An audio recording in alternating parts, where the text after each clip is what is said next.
So, a question I have for you is, what kind of successful routines can I implement? Successful routines.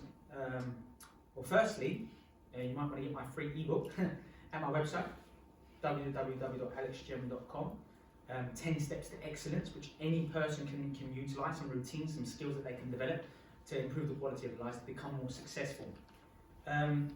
So one of the things that I'd say to you is exercise. And I know exercise is great for staying in shape and releasing endorphins and these sort of things, but exercise can actually make you more intelligent. It can actually increase the neurons and help with your memory over time. So exercise is tremendous for supporting success in many ways. I would say exercise is integral here. I will also say that the importance of sleep. Sleep is invaluable. Okay, most people in today's society sleep less than 6 hours on a daily basis, consistently. That's awful.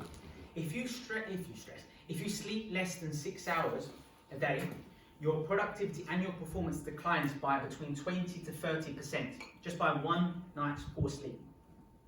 Okay, these are the benefits that derive from sleeping well. Firstly, it removes plaque from within your brain when you sleep well. We're talking about over 7 hours here. Now, if you don't remove plaque by sleeping poorly and so on and so on, bad addictive habits, excessive alcohol, excessive smoking and these sorts of problems, what happens? Plaque will build in your brain. That leads to age-related problems like dementia, Alzheimer's and so on and so forth. Sleep is also really important, especially when you go into deep sleep, heavy REM sleep, when you start to dream and these sorts of things. So your creativity, your originality can actually increase and enhance by sleeping well. So we're talking about duration of sleep, quantity and quality, uninterrupted. What else does sleep do for you? It consolidates learning. So if you, for instance, today you've learned some really good information, but this is short-term information that you learned in a short period of time. If you sleep well tonight, for example, then you're more likely to transfer this information into your long-term memory. So sleep consolidates your learning, helps embed it. Okay, really, really important stuff. Now, success happens in many different ways, but what I'll talk to you about now is your 4 brainwave states. So we've got beta.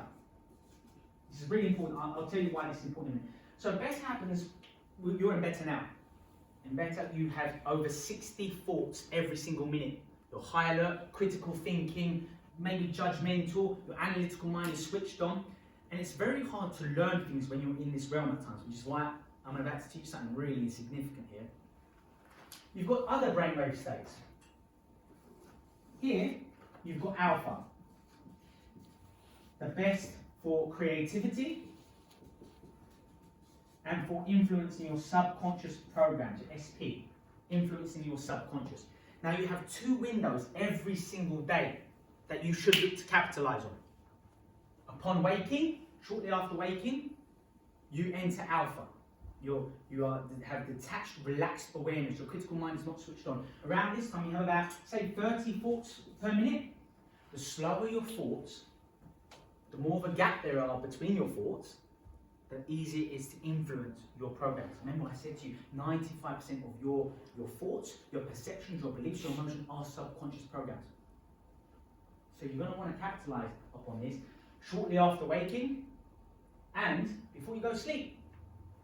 You go through this cycle again. So if you have something that you want to memorize or something you want to change or something that you want to learn, as soon as you wake up, get into it, start learning, recap key information, your breakthrough moments, your insights that you learned today, revisit them. Same thing before going to sleep, because that's when you can really instill these habits within your subconscious.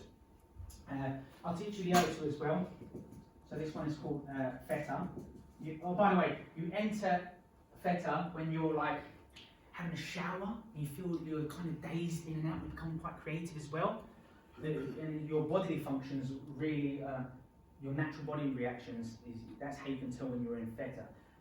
When you're in deep meditation, is when you're in theta as well. So whenever you're deeply engrossed in your meditation, we're talking about like that 15 thoughts per minute. Really slow, you're a little bit dazed, you're a little bit relaxed, a little bit dreary, but your subconscious is fully open. Okay? And that next one is delta. And delta is essentially sleeping. where you recap, where you refuel, where you recover. You support your muscle recovery, but also your mental recovery. So those are the 4 alpha brainwave states. And when you do things like meditation, or when you do things like listening to music, sometimes when you watch TV, you enter mild trance-like states, so you're in alpha then. These are great when you go for a jog, not a sprint. You can't access that when you're sprinting, it's too stressful. But when you go for a jog with a rhythmic pace, or you're swimming at a rhythmic pace, your subconscious opens up, and you are in alpha. You know, have you ever, whilst you're trying to go to sleep, and an idea comes to you, get yourself out of bed and you want to quickly write things down? That's when you know you're in alpha. When you're so relaxed that your subconscious open and your creativity flows. So maximize. Now even when you're driving, you might enter these trance-like states. So make use of these windows of opportunities, please. So other successful states, you've got things like reading, learning, challenging yourself, constant progression. So those are some key insights that I want you to learn from today.